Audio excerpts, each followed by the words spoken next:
Welcome back to the session, everybody. We're talking about materialism and what to do with it when it shows up in our coaching sessions. You've just been in your chat group, getting to know each other and answering some questions. And the questions again were, what is excessive materialism? Have you come across it? Why do you think people experience it? And what have you done with it in sessions? Right. Julia, I'm going to hand over to you to debrief. Yeah. So what did you come up with? What is excessive materialism? And who says what's excessive? Was my thinking as well when I read that question. Who defines excessive? Anyway, just thought I'd throw that in. Anyone want to get us started?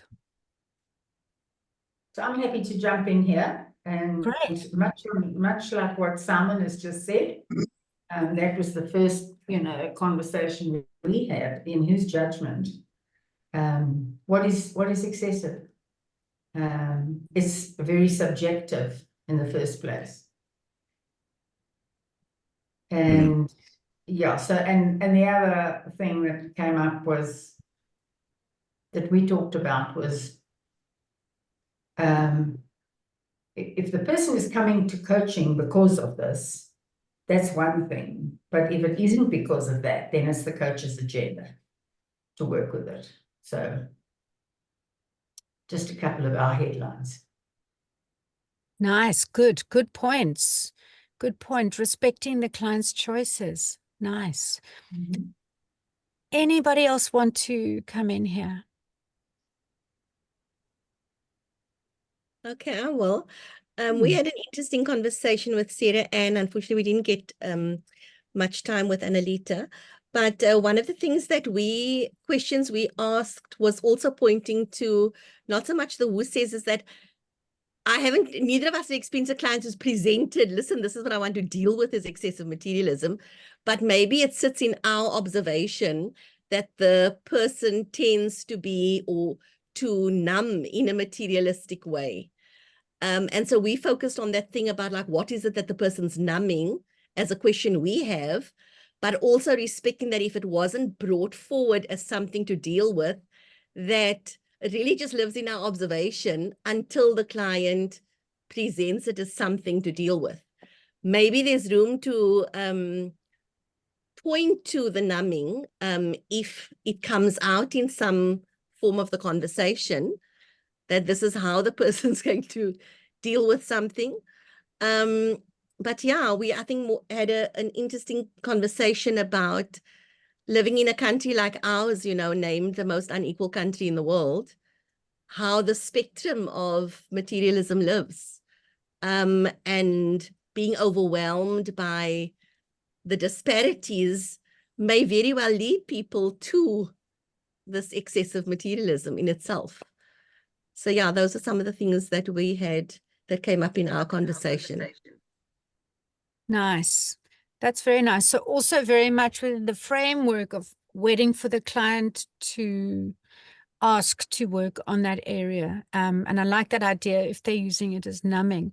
Does anyone else, were any of the other conversations a little bit more educational or interventionist in how they were thinking about this? Did anybody think that we should actually raise the issue in coaching without the client going there? Well, in our group, Adrian asked ChatGPT what is excessive materialism, and it would be great if you'd read it out, and then perhaps we could just talk to what thoughts that gave rise to in our group. That's lovely. Could you read it out, Adrian?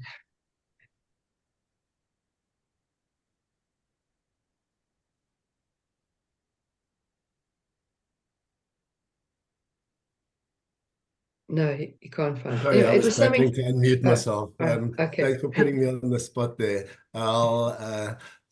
There was a heck of a lot, and I put in what is excessive materialism and why do you think people experience it? Because I thought those were more general ones. And without going into it, I think it was a lot about what Hani was saying about numbing is preoccupation with acquiring and possessing material goods, often to the detriment of personal relationships, mental health, and overall well-being. And that can also personify in material possessions and physical comfort over intangible aspects such as personal growth, community, and relationships. So, yeah. Very useful. Great. And what were your thoughts, Kathy and Adrian?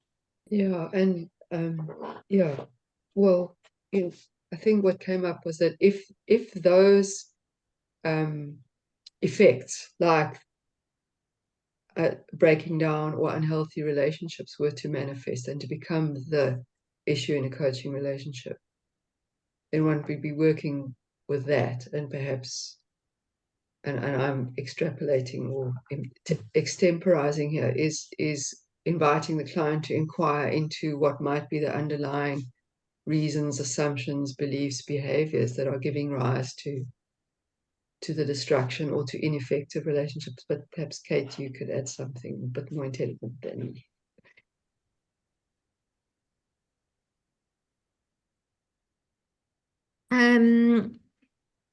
Yeah, I thought the other piece that we talked about was excessive materialism. We agree with the point of, well, who says, and maybe that excessive materialism will have a different line for different people, depending on different contexts. So for some people, like very wealthy people who are used to living with that, maybe excessive materialism looks slightly different for them compared to somebody who's grown up with very little. But I think the thing that really landed for me was there's such an identity that is formed around materialism, right?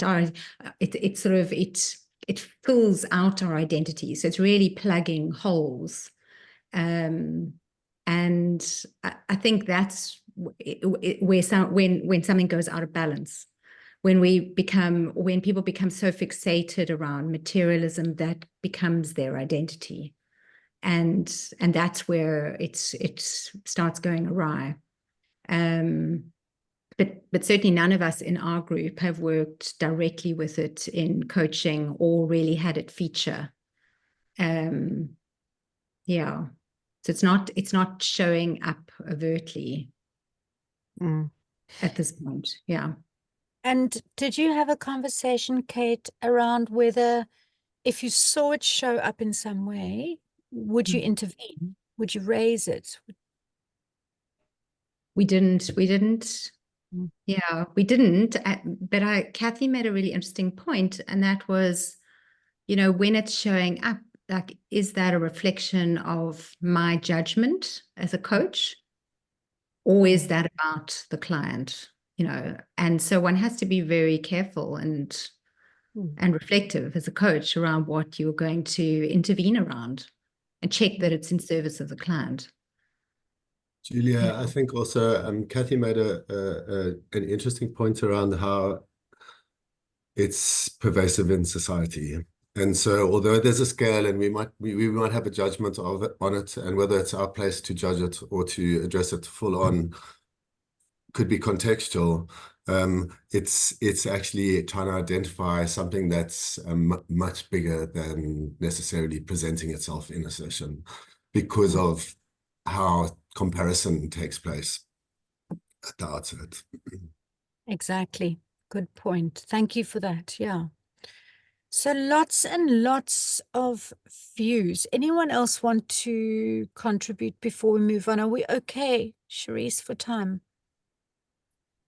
Yeah, I think we need to start presenting. Okay.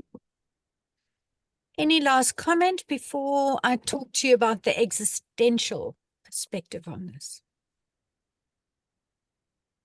Cool. So, as you know, Simon and I are existential psychotherapists and coaches. And so I always look to the existential writers for ideas about things. So we spoke about the capacity of materialism to narcotize us. And so we all kind of intuitively got there. There's another way that we can understand materialism, excessive materialism, and that is through the idea of meaning. So all humans need meaning. We are meaning-making creatures, and we use meaning to orientate us in life and, dare I say, even transcend our life and our death. So we act in ways that create meaning that might last even after our death. And in that way, we can transcend our life and our death. Now, this is all very abstract and airy-fairy and very existential, but let me move on. So we can lose meaning in many ways. One of the ways we can do it is choosing meaning that is not inherently meaningful. And maybe excessive materialism fits into that way of losing meaning. And maybe it's useful at this point also to look at what the philosophers say about where we actually get meaning in life. So within that existential school, there are two people that are very important. The one is Albert Camus, who says life is inherently absurd and has no meaning. And the sooner we get used to this, the better, because then we won't have to narcotize ourselves with meaning that isn't meaningful. On the other side of the continuum is somebody like Viktor Frankl, who's very specific about where meaning comes from. For people, you know, his version of meaning is about serving others, greater good. And he even says that if we can't find meaning in a particularly inescapable suffering, for example, concentration camp, we have to get meaning from the attitude we bring to the meaninglessness. Now, this might sound a bit mad, but just as a sidebar, I want to say that this was hell of a useful in coaching recently.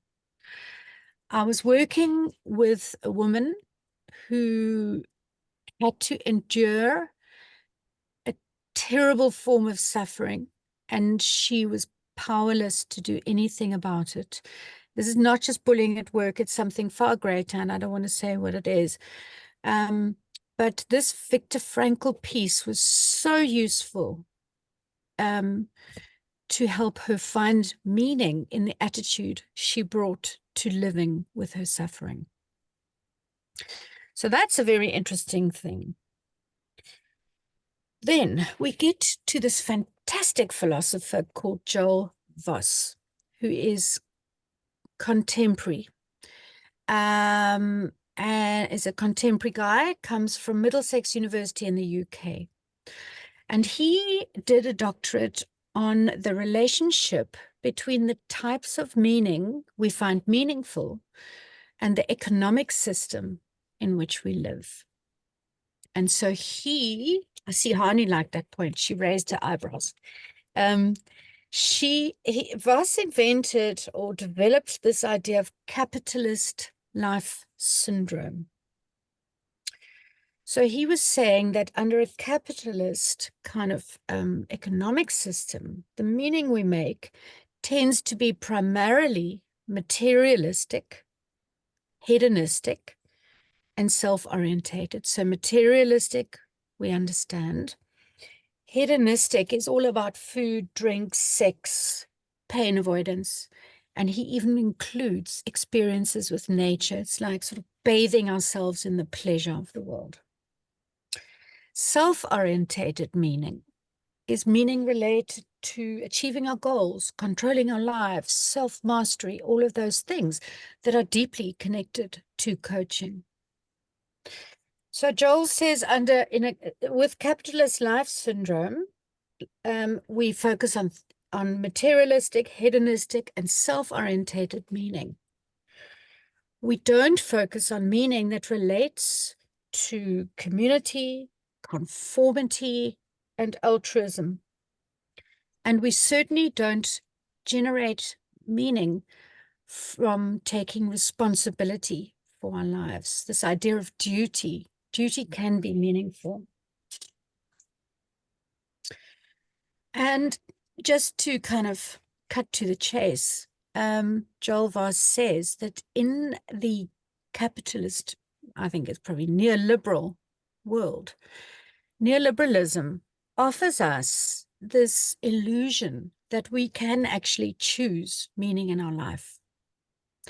It's an illusion because actually advertising, education, and professional mores all corral us down a particular avenue towards this kind of meaning making, this capitalist type of meaning making.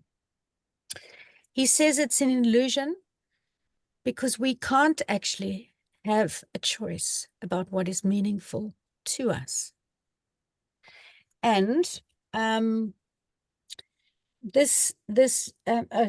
furthermore, that there are very, very few people who can make an active choice outside capitalism in our society. Simon, I hope I'm describing this reasonably enough. Jump in if I'm getting too circling. So the only people that actually can choose their own meaning in the world are those that are so rich that they are beyond the gravitational pull of the system. So capitalism says, have your freedom, but we can't actually get it. So we're stuck in these churnings of meaning making that are materialistic, hedonistic, and self-orientated. And Joel Voss even went so far as to claim that the impact of this kind of meaning on people's lives was to create existential crises, to make them feel helpless and out of control of their lives, and depressed and anxious. So that's really interesting work. How we make meaning is determined not just by us, but actually from the gravitational pull of an economic system. So that's my couple of words. And I think maybe we've got a few moments for questions, Cherise, but I'd love you to just, direct me on time. Yes, we've still got some time. We can do some questions. And I think just to start off with what Honey, you wanted that quote. Was that the Viktor Frankl quote? The attitude. Yes. Maybe all three would be useful. I mean, maybe you want to send it to us all afterwards in a slide or something as an email. But yeah, all of it. I also just wanted to ask this question, Julia, if I may.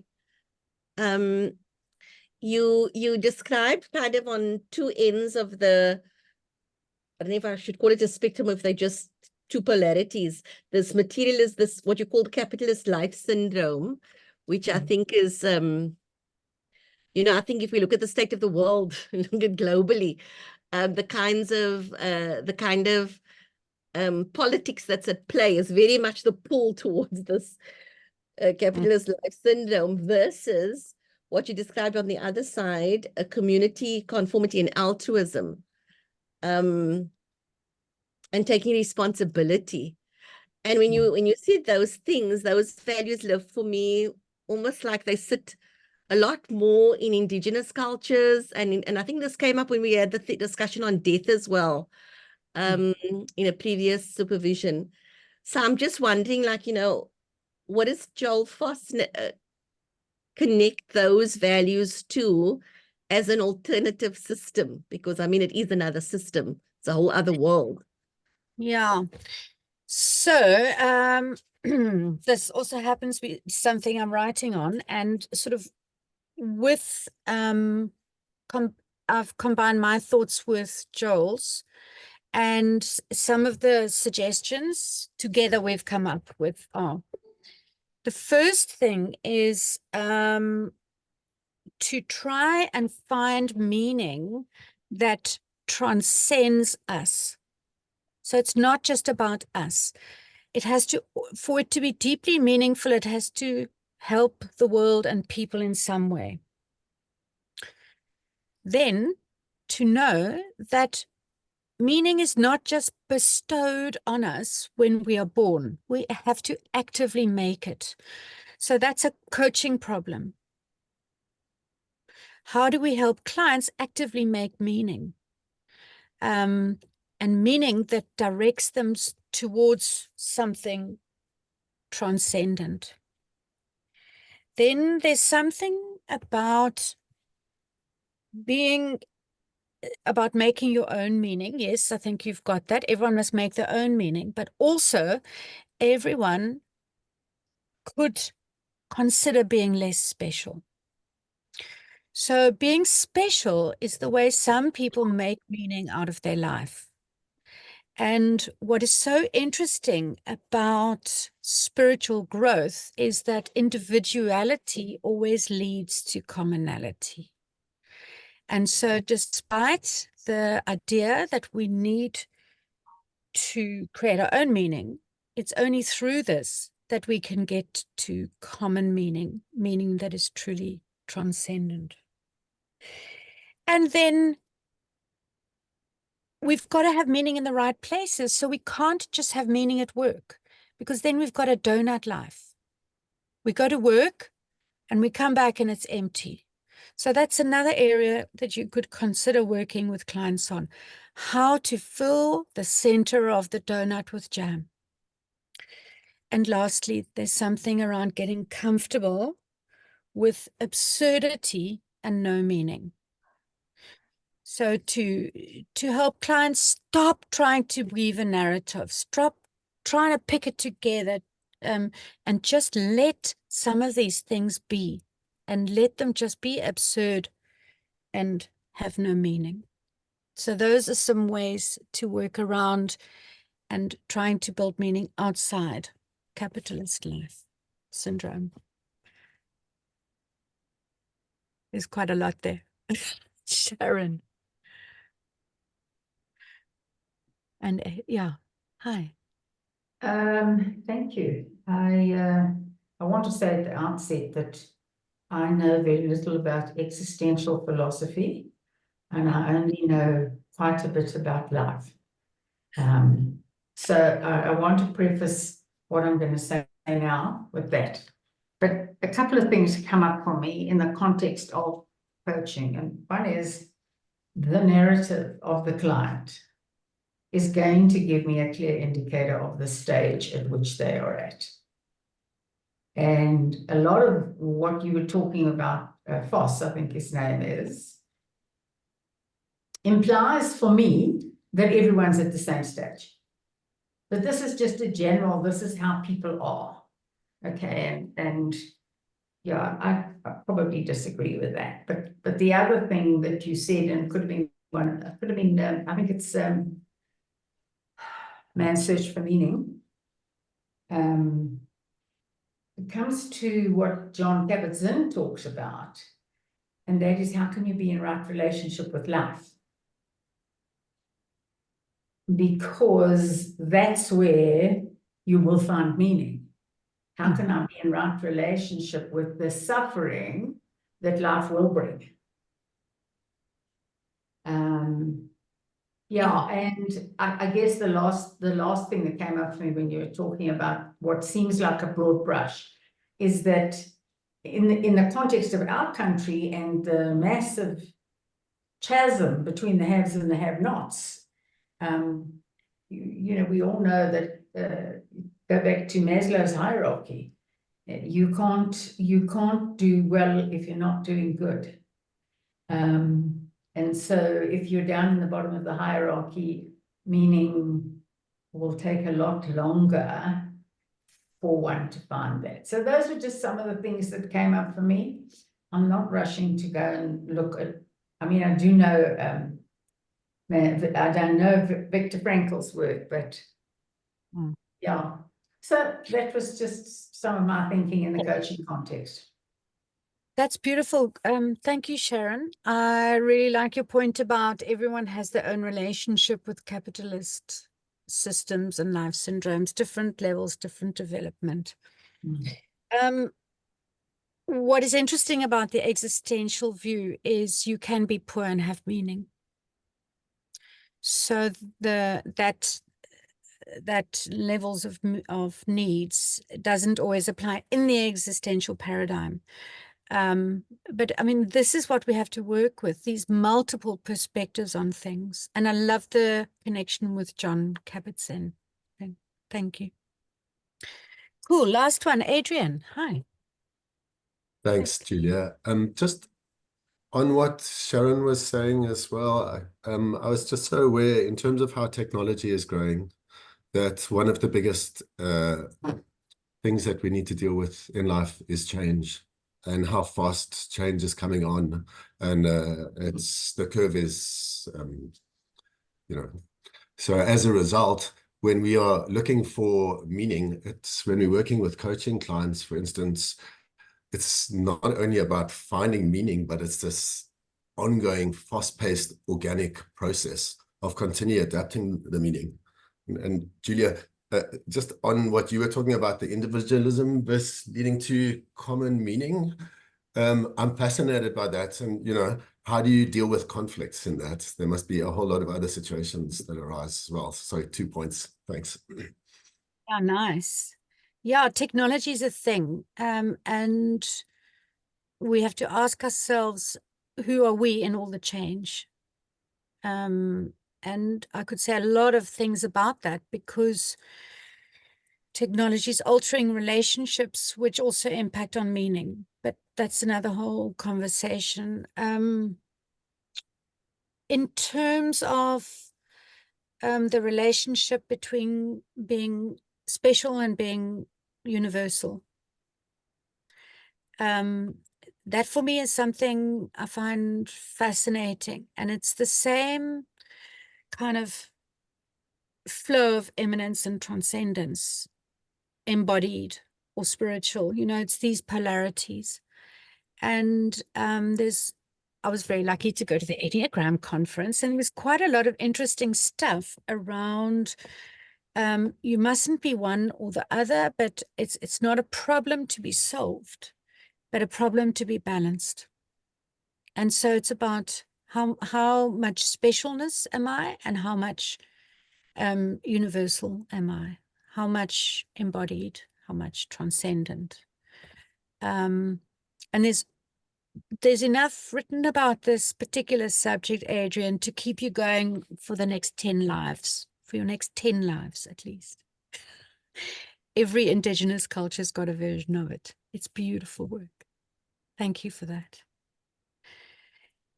Good. So now, Charisse, yeah, back to you. Thank you. Thank you so much for that. Yeah, lots of thinking and interesting things coming out of your talk, and we'll grab some of those things and put it on a slide. Like Annie said, I think people want to take reference from that.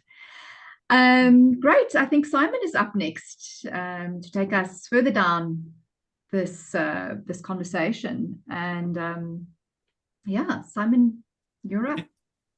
Thanks.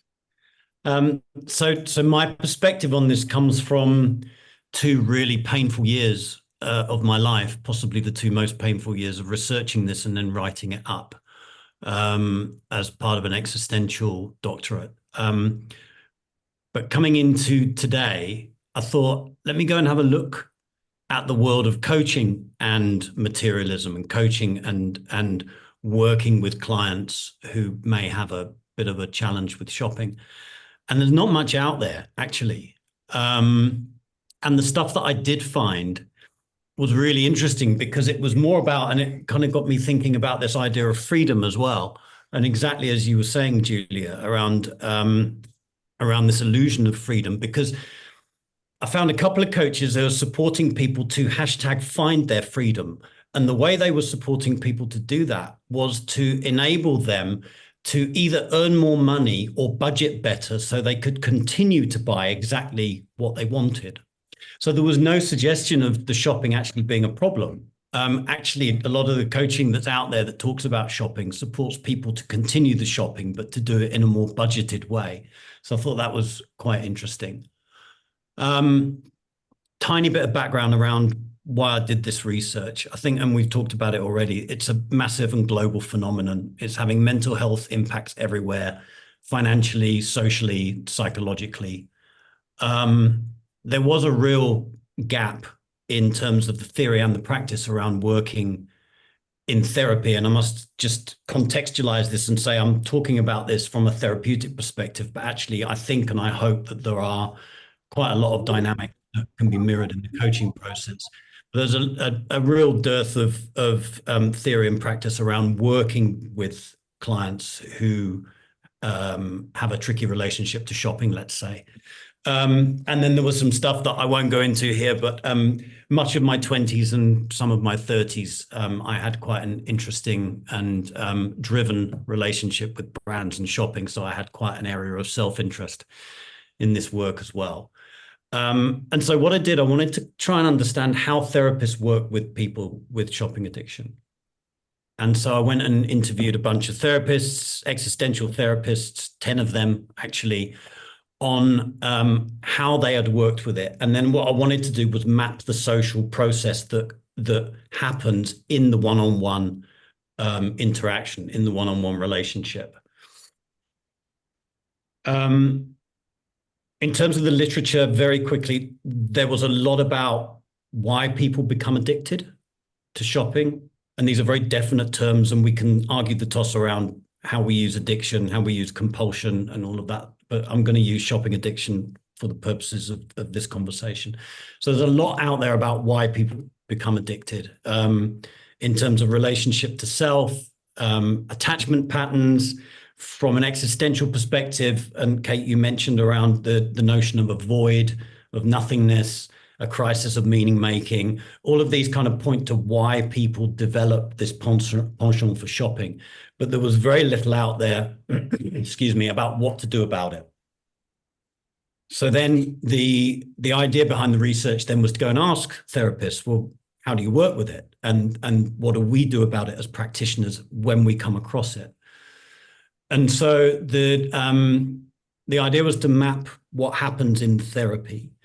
And some of what happens in therapy is what you would expect. Clients present, the therapist creates a secure container, a secure base. They explore things like historical relationships in the client's lives. They explore what we call the espoused problems in living that people show up with. So somebody comes to therapy sometimes with another addiction, sometimes with anxiety, sometimes with depression.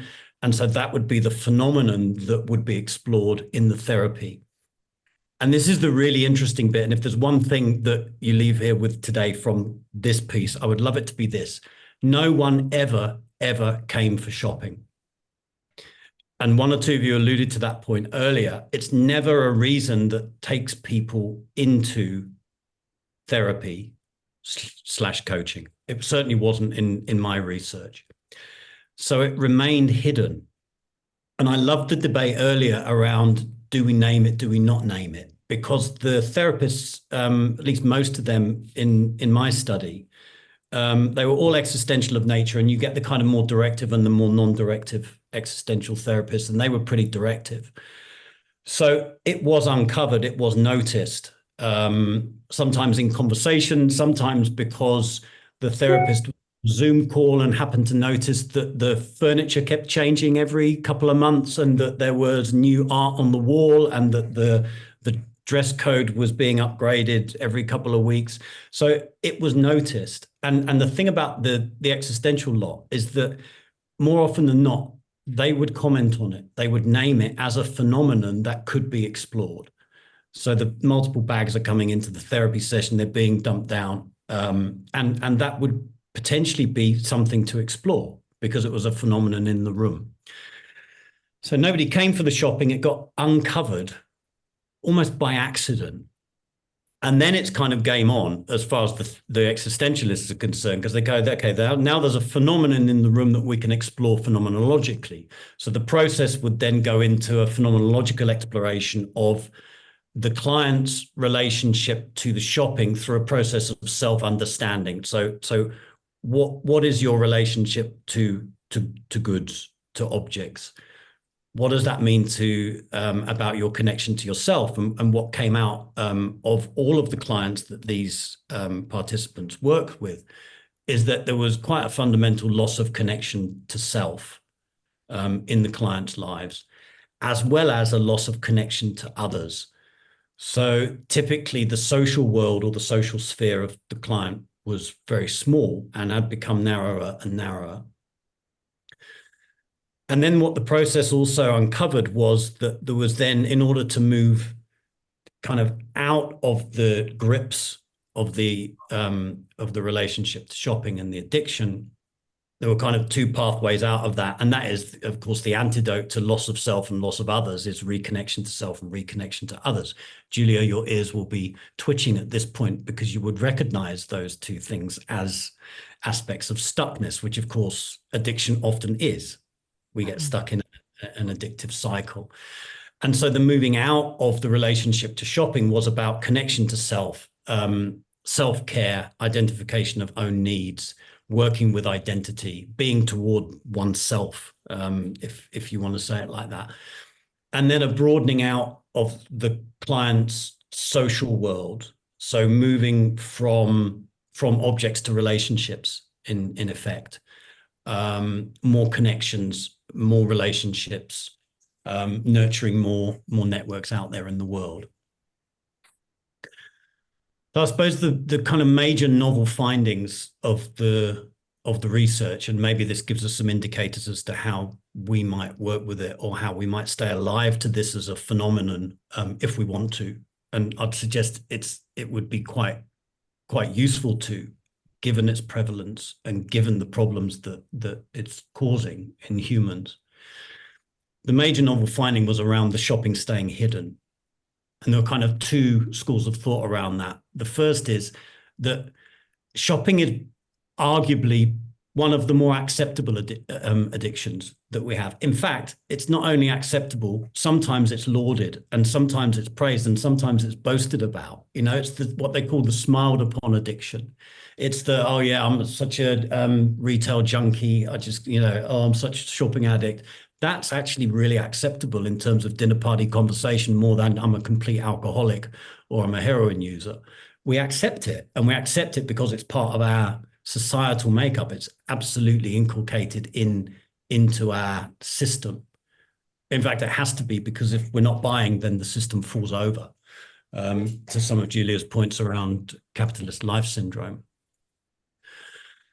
The other piece was around, you know, when we work with people with addiction, generally a broadening out of the social world of the person is useful and to be encouraged. And if we look at ways of working with addiction through 12-step programs, then of course group work and being out in the world is supported. The thing about the shopping is that we can support people to go back out into the world and reconnect, but they're going into a world that is absolutely filled with opportunities to shop.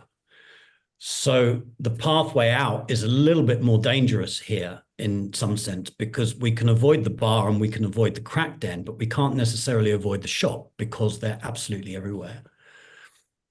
And now I think the third piece, which Adrian, you raised really well earlier on, is around the context and the neoliberal context that we live in.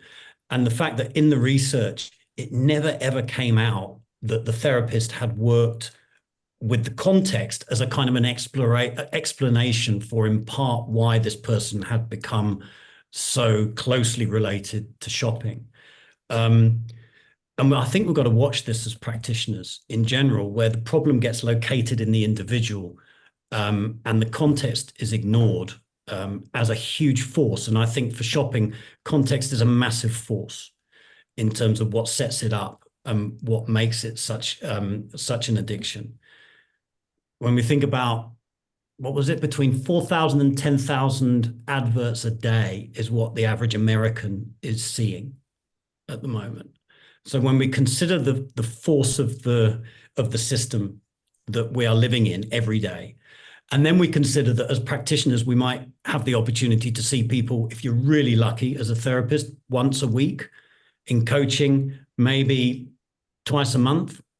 So we've got 2 hours a month to fight a force that is pounding people with between 4,000 and 10,000 adverts a day, and really very, very persuasive in terms of getting us to buy stuff that we don't need to impress people we don't like with money we don't have. Then we've just got to put stuff in context and know that the context is really, really powerful. So I suppose I'd end it there. In terms of an outtake, maybe there's one, and that would be, maybe we need to keep this on our radar a bit. Maybe we're not, for whatever reason. Maybe our own relationship to shopping keeps us blind spotted around this. Because that was another thing that came out, is that the therapist may not spot it if they've got it. And so maybe it calls us to look at our relationship with stuff, and maybe just keep a watchful eye on how this may be in the client's system, in the client's world, because it may be driving or exacerbating some of the other stuff that's showing up in the room with our clients. Okay, I'm going to halt there. Yeah, do we want to just chat about that a little bit? See if there are any questions around the specific research or anything else? Yeah, thanks, Simon. That was really interesting. And yeah, just the loss of connection to self and others. I mean, that's obviously a big thing that stands out. But anybody got some questions or some things they want to ask Simon from what he's just shared?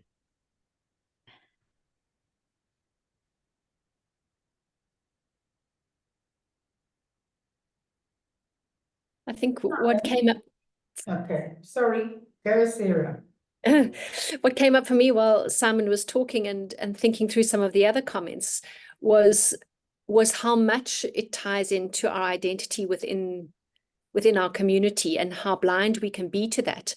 And certainly in the work that I've been doing in the last few weeks with clients, even though it's not shopping addiction stuff, there's definitely been a noticing of our capacity for emotional tolerance. And when we can't tolerate the emotion in us, what behaviors are driven, and where impulse control comes into that. So numbing is an option, and shopping is a great way, if not alcohol and or drugs or sleep or whatever else we might come up with. But that impulse control and emotional tolerance is a really big piece. And I think that also probably plays into Enneagram style in terms of what we choose and how it expresses. Someone was laughing at me the other day going, "Oh, you're definitely not an Enneagram 9. You're very efficient." And I took that away and I thought, that's so interesting. What are they seeing? What are they seeing in me? And my takeaway was my impulse or my emotional tolerance around getting into trouble for not having done what I've said I'm going to do is low. I hate disturbing the peace, so I'm very efficient to avoid getting into trouble. But it's because I don't tolerate the emotion of someone going, "Have you not done that yet? Why haven't, like, are you?" So again, coming back to how do we learn to be sensitized to our level of emotional tolerance in the world? And my sense is it's low. If we look at our kids as parents and we go, "Oh my goodness, they're suffering. Let me just buy them something so that they're equal to the next person." It comes back to my emotional tolerance for my child's discomfort. Yeah, beautiful point. How do we hold our own pain? And not go for instant gratification, and the direct link between the technology piece and the shopping piece and instant gratification is that we can literally be shopping right now. We don't even have to leave the house. If we want a drink, we have to go get it if we don't have some in. For shopping, it's right there all the time. So we don't have to tolerate any amount of that emotional pain. Except it comes back because the payoff of the shopping is so short-lived. You get the little bit of a spike, and then a very fast falling away of whatever good, in inverted commas, or pain has been taken away by the purchase, sometimes immediately stepping out of the store. So Yeah. yeah. It doesn't actually do anything to manage their feelings. In the moment, briefly. Yeah. Thanks. I want to just Kathy's comment for Ruth Orzeski's novel, The Book of Form and Emptiness, is about our relationship with things and stuff. And one of the main characters has a shopping addiction. It sounds really interesting. Thanks for recommending that, Kathy. Brilliant. Yeah, I'll check that out for sure. Thank you. Yes, Simon, I just wanted to add that when we first started the breakout, one of the conversations that Sandy and myself had was around addiction. And, you know, it's not an area that I would put myself in as a coach that works with addiction. However, there's a bit of a contradiction here, and that is, I remember hearing once that an addiction is anything you feel the need to lie about. But shopping and trappings, it's not about lying about it, is it? It's a statement about who I am and that self-worth thing. So I found a bit of a contradiction about that, because certainly substance abuse and substance addiction is usually accompanied by lying. Yeah. With shopping, we're driving it and wearing it and telling the time. But we're lying about the debt and we're lying about the misery, lying/hiding. Okay. Yeah. But I think a lot of the problems in some of the therapeutic relationships that transpired were that people were there because relationships were breaking down because they had so much debt. Now we're hiding that bit, and we can, because it just appears on a statement. But yeah, definitely we're displaying the spoils of our toils in the mall, and society sets that up.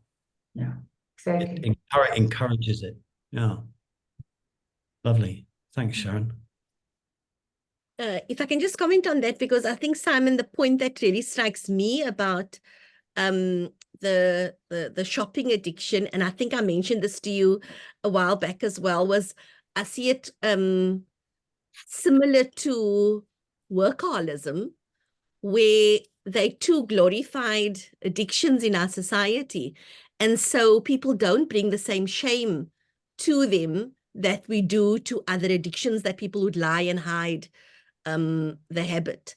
But, and I think this is why I was so struck by that definition of the capitalist life syndrome, is because the conditioning of the system that we're so immersed in is such that we almost don't see the water we're swimming in. We don't see the way that we're being conditioned to be in the pursuit of those very habits.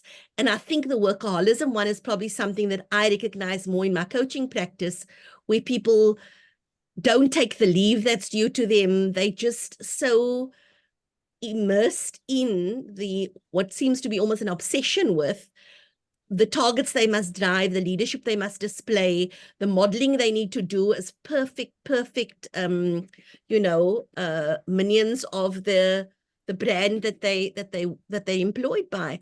And so I think for me, a lot of this has been very valuable in understanding that, because there's also the loss of self, there's also the loss of connection to others, because this is the only thing that I'm driven by. And oftentimes what presents is people sharing the complaints that their families have, or they're longing for some other part of life. So I just think what's interesting about the conversation is the social conditioning, that it is so acceptable, that there isn't anything to hide, when actually it is quite destructive. Yeah, but destructive for the individual. Absolutely. Incredibly life-giving to the system. To the system, yes, but not necessarily to the people around them. No, not at all. Not at all. you know, Yes. and I don't want to have a kind of conspiracy theorist rant, but I think when you look at hard work and hard spending, there's an insidious repointing of meaning going on there, because we're told that meaning lies therein, but it's the type of meaning, exactly as Julia said, that supports and benefits the prevailing economic system. Those ones are okay. Yeah, lovely. Wonderful. Thank you. Thank you for those questions. Thank you, Simon, for that section. I'm going to hand over now to Abongile to share your experience and case study with us. The floor is yours, Abongile. Thank you, Charisse. You know, I like the conversation that we've had so far, because some of the things that came up in in my conversations with the client, some of the things that I've also been asking myself. So what I'm going to do basically is to briefly share some of the key things or themes that came up in my conversations with my coachee. And then share a little bit about, some of the reflections that I had, either during the coaching session or post the coaching sessions, about this. One of the things that came up, in our conversation, for example, is that it's rare, if it ever happens, that a person would come to a coaching session, and say, I want to deal with excessive materialism. In my case, that was not, that's not what happened as well. The person didn't come, to deal with excessive materialism, but it is something that, I observed during our conversations. So a little bit about the client, just to give a bit of a background and context. She is an African Black woman in her early 30s. She grew up in Johannesburg, even though her parents are from the Eastern Cape, from Queenstown specifically. So when she came for coaching, she was laid off or retrenched from her corporate job and was currently back here in Queenstown staying with her mom. And the reasons why she wanted coaching was because she felt lost and she wanted to find herself, to find direction and purpose. So those were the reasons why she decided to come, to coaching. One of the things that she said about growing up in Johannesburg, she grew up in a family where her mom was career driven. Her mom felt that career and success and money is everything, and that people need to strive to have those. And so those are the values that were instilled in her, growing up. And now in trying to help her, in her quest then to find self-direction and purpose, there were conversations that we had where, during those conversations, I, picked up that there was a bit of, excessive materialism. Again, like I said, I observed, this is some of the things that I observed, and I'm going to talk about that in my reflections. So one of the first things that we spoke about, for example, was, what is most important to her in her life? And, her answer was success, particularly financial success, as well as career success. And another theme that came up was when we were talking about, if she had no restrictions in life, who would she be? And her answers were she would be wealthier, better, wiser, more educated, and a lovable version of herself. And we then spoke about the biggest changes that she wants to make in the next couple of years. And some of the things that came up was, she wants more finance. She wants to marry a business-minded partner who is successful in her field. She wants to work on her image and identity and to build an empire.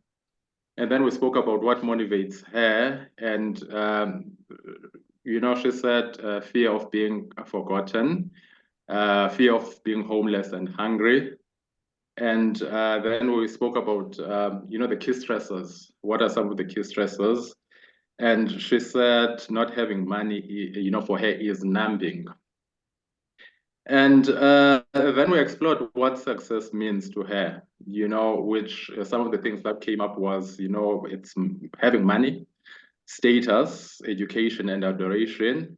And she felt that people, you know you because of what you have, because of, you know, your wealth, because of your accomplishments.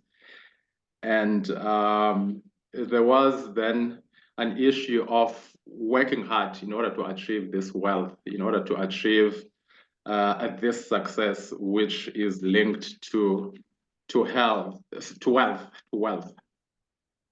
And then we spoke about, you know, the consequences. Then what, you know, as a result of chasing this materialism, of chasing, you know, the success, the money, what does it do to her? She said that she is actually divorced. And one of the reasons why she divorced is because there was a shift in values between her and her husband, because she was chasing, you know, the wealth, the money, working hard. She didn't want to have children. And, you know, the husband wanted to have children. And, you know, that actually led to divorce. Secondly, she was depressed, you know, so she was actually taking, you know, medicine for depression and seeing a therapist. She ended up being an alcoholic, you know, as a result of, you know, chasing the wealth and chasing the money. And there was no work-life balance, you know, because she was constantly at work and she neglected the people around her. And then financially, you know, she amassed a lot of credit card debt. So those are some of the, you know, some of the consequences that came up, you know, as a result of chasing the money and chasing the, you know, the success, you know, as she calls it. But now I want to share, you know, some of the reflections, you know, that I actually had, you know, either in session or out of session when I was actually just thinking about my conversations with the client. And then the first one was around, you know, difference in values, difference in values between me as a coach and, you know, her as a client. Because, you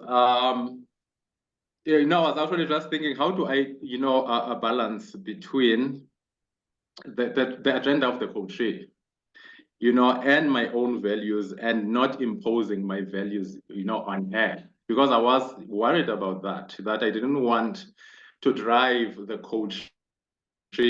coaching conversation, you know, towards my values. I did a values test with this American coaching company, where, for example, my values were faith, family, and service.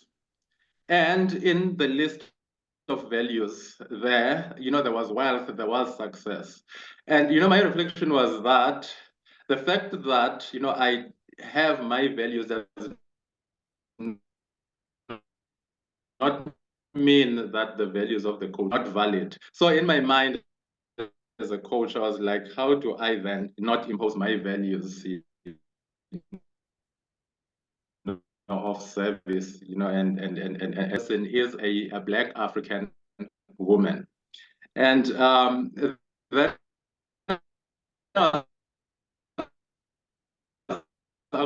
particularly, you know, Black South Africans, whereby we equate wealth with, you know, with success, and whereby for the longest time, people did not have someone comes and wanting to live a life that they see as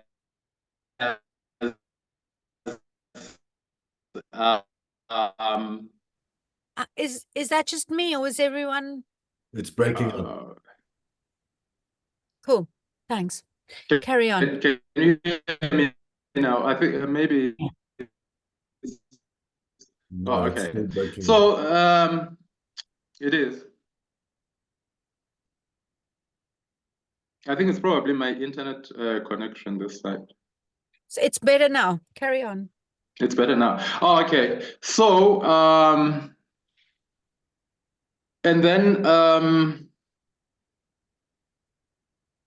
you know, in connection then to that, you know, one of the things that I reflected on is then what is our role as, you know, as coaches, and how do we strike a balance between supporting the dreams of the coachee? Because remember, one of our roles is to support, you know, the coachee, but then how do we strike a balance between supporting the coachee, but also holding them accountable, you know, if we observe or we think that they are going down, you know, into the dark side, you know, because we also have to hold them accountable somehow.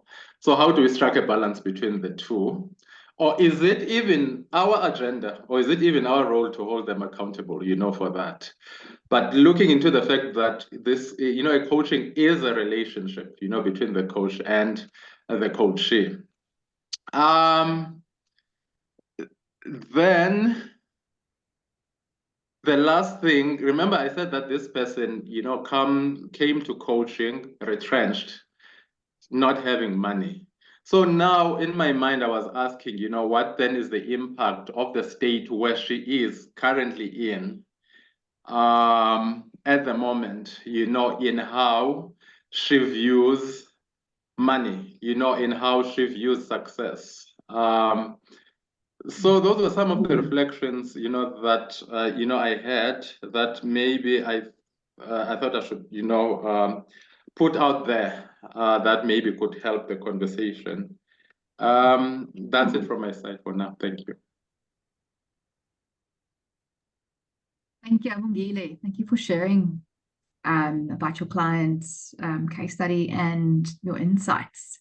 And it's actually making me think of a client that I'm working with, or just started working with, and some of these things showing up. And it's still early stages, so also, you know, kind of just interested to see how this will progress and what happens. Any reflections or any questions that you might be having to share with Abongile?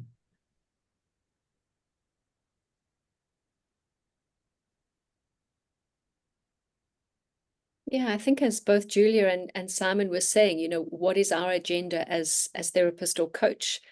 I do think that it's certainly as a therapist that I'd be so tempted, and again, this might be my perspective, I'd be tempted to be curious with the client around, she's obviously come because she's lost focus and she's lost direction and she's lost the things that she's valuing, i.e. the job and the earning capacity and perhaps the marriage that was, and where she sees the intersection of all those things that have led her to feeling depressed and needing therapy and an antidepressant, and just really being curious about how that weaves together for her. So, and I would feel, I don't know if I'm right, but I would feel I could get myself out of the middle of that conversation in being curious about, sure, there's a lot going on in your life and how does it fit together for you, you know, and then, as you say, you notice the materialism as part of that. And if she had a reflection on how that showed up, you know, being an alcoholic is going to be hard on any relationship, whether that's with your own identity, with yourself, or with someone else. You know, losing a job is going to impact identity. So yeah, I think pulling through that, I think you could get yourself out of the way, or I would fantasize about getting myself out the way by really sitting with a curiosity about how that all fits together and perhaps where it began. What does she think triggered her downward spiral, or the spiral that she finds herself in? Thank you, Sarah Ann. Thanks for those reflections. I mean, I'd like to just jump in and build on what you were saying, Sarah Ann and Abongile. for me, I mean, another way around is in a different narrative. Perhaps she sees financial success as the solution to everything. And that might be another kind of way to unpick the knot. You know, it's the one integrated solution that will deal with alcoholism, divorce, no job, and meaninglessness. Just interesting. Yeah.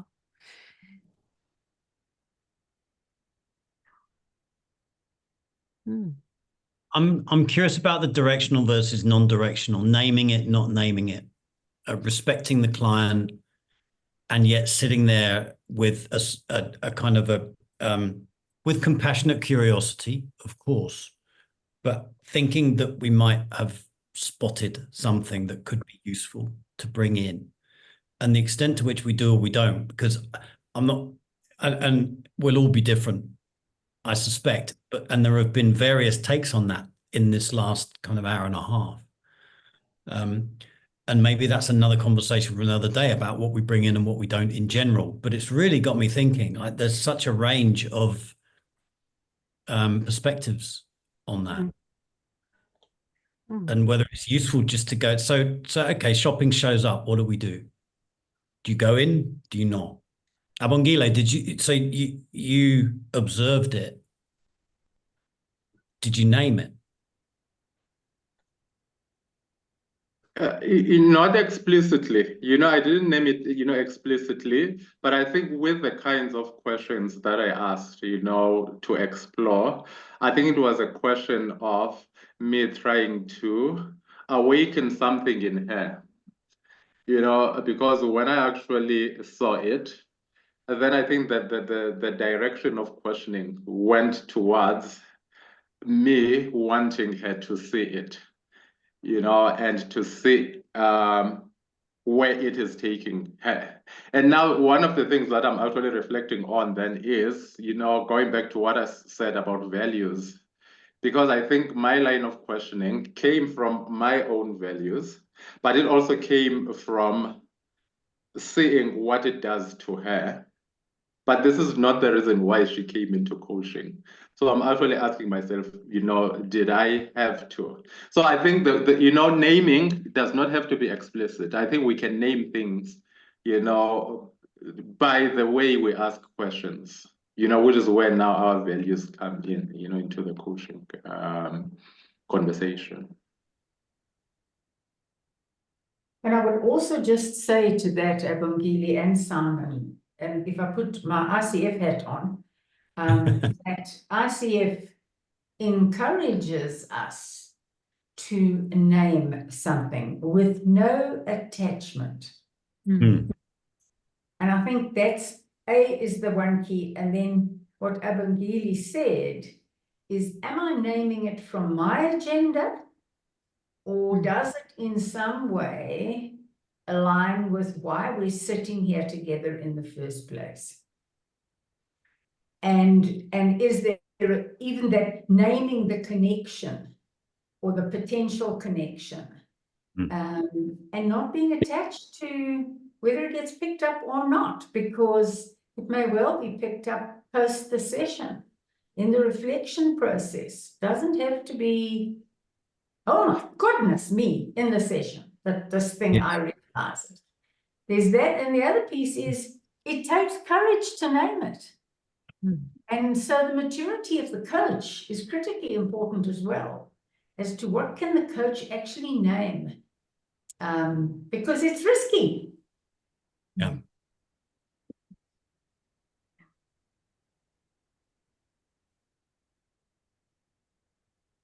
Thanks, Sharon. Thank you so much for that share. Yeah. Sandra, you've got your hand up.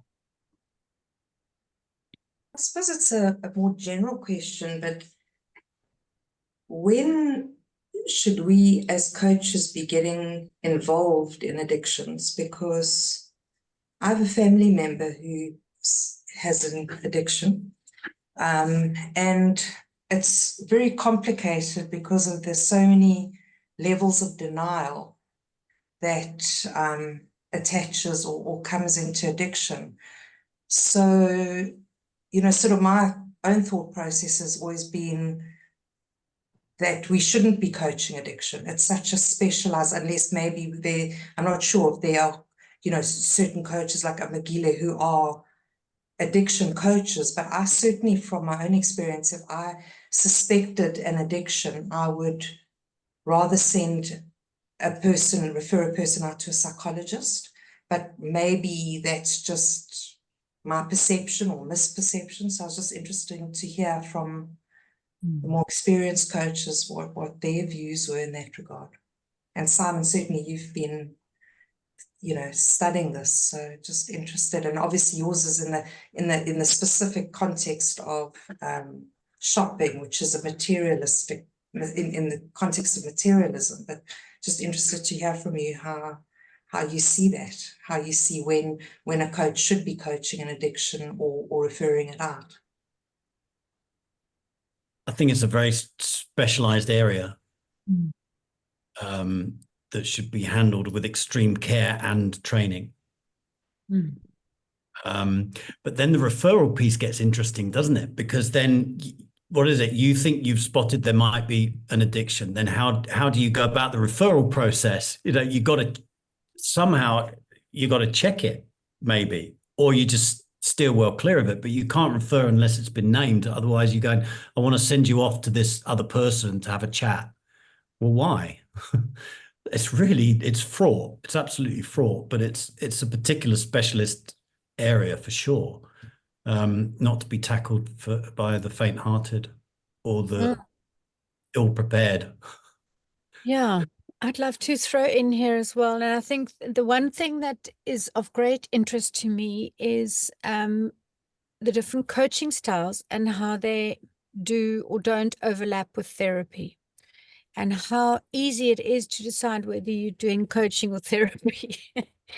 And existential is one that is it's very intertwined. So the orientation is not, so for many coaches, the orientation is to the present and the future. With existential, there's a bit of past that you can liberally excavate. So that's my first comment. So then my sense is that, yes, refer out, but you can still have meaningful conversations about the layers that manifest in coaching. And certainly if you existentially orientated, you should have those kinds of skills that allow that. Yeah, all depends on the training and the confidence. But I suspect there's some good work that coaches can do there as well. Thank you for that question, Sandra, and for the shares from Sharon. First principle is duty of care. Thanks, Sharon. Yeah, some interesting conversations that can be had. I'm wondering if we want to go into a breakout room and talk about, how does this impact our coaching? What is the question? Yeah, I think, what does this mean for our coaching? Yeah. So what? Now what? Yeah, totally. Okay, how long can we chat for? It's 5:42. What time should we come back? 8 minutes? 8 minutes. Great. I'm going to pop you into pairs. Abongile, please don't leave the room. You can stay here, and I'll call you back in 8 minutes. I'll give you a halfway mark. I see Sandra is leaving us, so let me just quickly see what that's going to mean. Okay. Sorry, let me just recreate.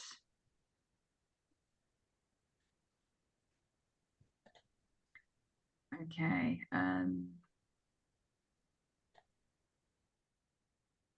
Right, I'm going to send you off. See you shortly. I just popped you a message. I also need to leave. I'm sorry. Thanks, Hani. I will I will move Thanks for people the- around. Thanks for letting me know. Yeah. Well, thank you, for your chat. Anybody want to share what came up in their conversations?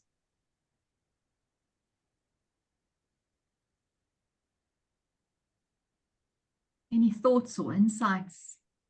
Krista, I want to volunteer Christo, because what you said in the end was it. Come on, Krista. What did I say?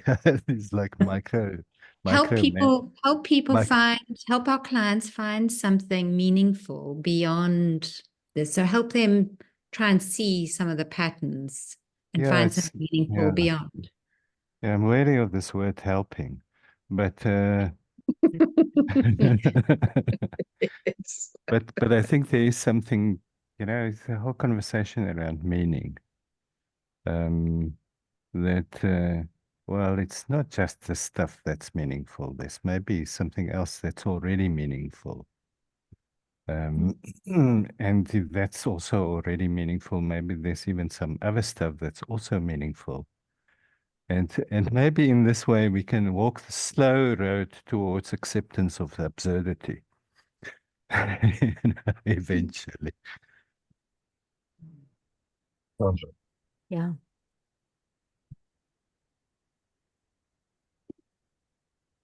And I want to add, I really think compassion. I mean, compassion came up briefly, but what's underlying all of this is trauma. Yes, society is constructed this way, but underlying it is so much trauma. And if we can just bring some kindfulness in our relating with our clients, I think that allows more of a softening and then an opening to be able to recognize some of what's playing out.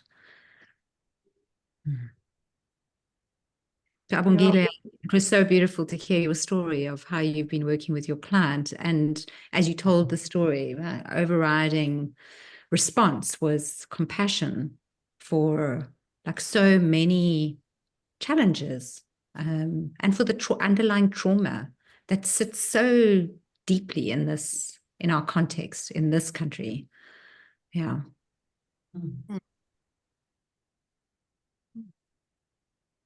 Yeah, we had a very short but interesting conversation, but I think it's also about the coach knowing what's theirs to do and what's not theirs to do. If you go to the GP and actually you need a specialist, the GP is going to refer you to a specialist. So if you find, and if it comes to you as an addiction, it's already out of your domain, unless you're a trained addiction coach, because there are people that do this. If it shows up during the course of your coaching, it's a conversation that has to be had, because it doesn't mean that the two things can't carry on side by side. But I think it's acknowledging when I'm in it over my head, and that is a maturity response from a coach, knowing that I can or can't do this.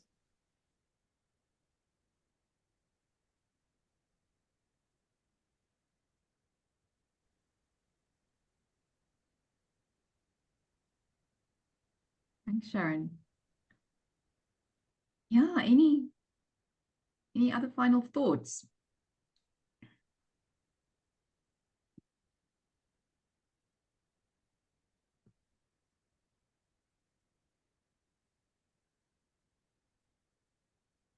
I just have really enjoyed the dynamism of this conversation, and all the different perspectives and how we moved from the big picture to the small picture.